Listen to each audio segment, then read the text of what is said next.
A couple years ago, I got a chance to play the very quirky beat-em-up clothes stripping game known as Akiba'S Trip. But now, in 2017, there's a follow-up known as Akiba'S Beat. But is this game music to gamers' ears, or is it just tone deaf?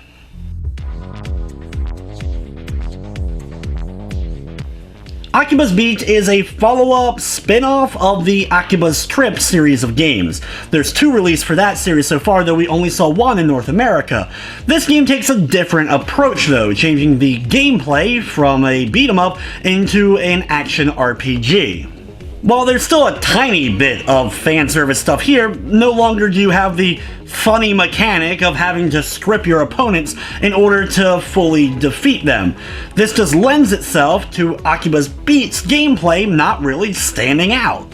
The game story, which I won't spoil too much, is an okay but very long-winded one where you're playing as a character named Asahi, who over time ends up running into a colorful cast of characters, some of which end up joining him and help him in battle, and you go around meeting new characters, seeing what exactly is going on in this small area of Akiba, as well as enter into dungeons known as delusions. Over time, you find out there are people with different philosophies as far as these delusions and the amount of them that are actually going on. The game is chapter-based with 16 chapters for you to go through, and lots of story and dialogue along the way in order to get you through each area. If you're someone who's not really into a ton of exposition, you're probably not going to like the game. The game does a good job of creating a small fictional version of Akihabara. You get to see the maid cafes and the video game references. I love the whole kind of like video game logos, but they're done a slightly different way not to end up infringing on copyright. Overall, the city portion of the game is quite nicely done. I just wish there was more to do in it, or it was a larger area overall. In the main map, you can go to some shops, buy new clothing items which work as the game's armor, or upgrade your PP, which is your weapon in the game, which is a computerized weapon. So you're replacing things like a graphics card, CPU, and the like, in order to increase the various stats of your character's weapons. There's also item shops to buy your standard healing and replenishment items, as well as, of course, your main quest, side quest, and other quests that you're able to complete. The game thankfully does a good job of always having a map marker on your map, so you're able to tell where the next part of the main story is, as well as the locations of all the shops and the delusion gates for you to go into. There's also a decent amount of save points, and that way you can fast travel around Akiba, so you're never too far from a destination that you have to get to. The same can't be said for the game's dungeons though. You do get an item in order to quickly escape from a dungeon, but going through dungeons at a quicker rate, fast traveling inside of them, is something that you're unable to do, which would have come in extreme handy. The reason is, for the main quest alone, you have to revisit so many of the dungeons over and over and over again. A lot of times you are able to finally progress like an extra room or 2 in that particular dungeon, but you're going to be going through the same rooms and fighting the same enemies. It doesn't help that there's an extreme lack of variety when it comes to the game's enemies. Outside of boss encounters, the normal enemies you're going to be fighting are basically just recolored, reskinned versions of the same enemies, and you'll see them in every single dungeon in the game. The core combat is okay. If you're familiar with action RPGs like the Star Ocean, or in particular the Tales series, you'll feel right at home. You have your main attack and special moves you're able to pull off with the square and X buttons, and you have a limited amount of moves you're able to do at a time, and once you run out of action points, you'll have to wait for that to refill so you can attack again. You're able to increase the amount of points you end up having by upgrading your equipment, so you're able to devastate enemies with a long string of attacks the farther you make it into the game, and the more you end up leveling up.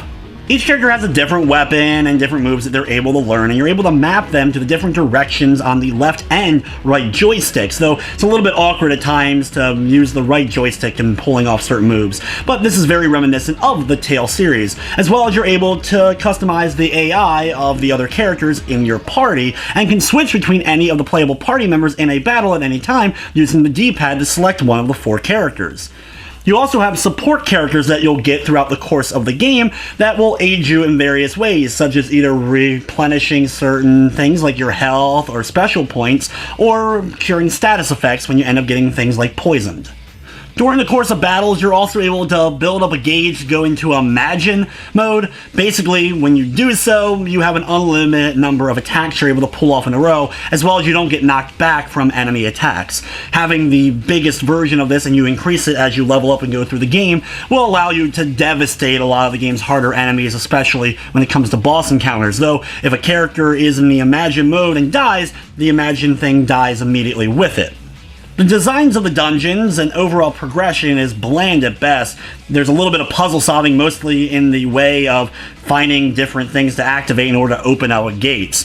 There's a decent variety to the themes of the dungeons themselves, like the Maid Cafe one or the Pop Idol one, so at least you have that different visual look to the dungeon themselves, but then when you enter into battle, you're fighting enemies that just are a slight recolorization of the ones you fought in the previous dungeon, so it really ends up taking away from the overall look.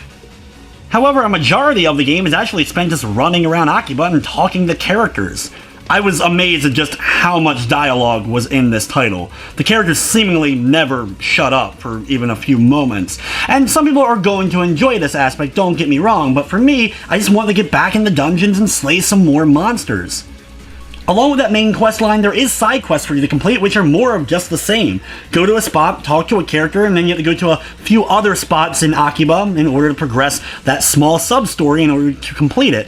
There are some times where you'll have to revisit certain dungeons and defeat a certain number of enemies from a particular dungeon in order to progress the sub-story, but it's areas you've already once again completed, so it just adds on to the monotony of the whole thing.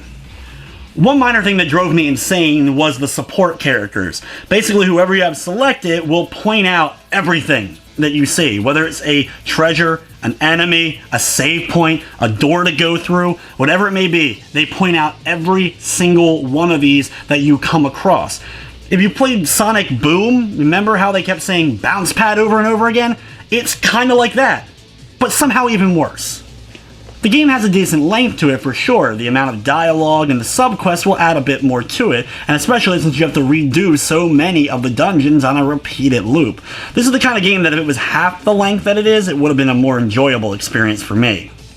From the technical side of things though, the game did run pretty much smoothly. I ran into a little bit of slowdown here and there, but thankfully it didn't glitch out or crash on me at any point. Akiba'S Beat is available now on the PlayStation 4 for $49.99. It does have a whole trophy list as well as a platinum for you to get, which will include completing all the game's chapters as well as doing all the sub-questing as well. After really enjoying Akiba'S Trip, I was looking forward to Akiba'S Beat, but if you're someone like me who enjoyed that title, you probably can just want to avoid Akiba'S Beat for the most part. The dungeons just are repetitive, along with the battle system, which I found just to be bland, especially when there's so many other great action RPGs available out there for current systems. Excluding the whole fan servicey aspect of the original, I think it was an overall mistake, as at least it made the game stand out. Even if it wasn't something you enjoyed, at least the game had some more personality. I feel like the music theme to everything here wasn't truly explored and could have been done in a much better way. With everything said, I'm going to be giving Akiba'S Beat a 4 out of 10.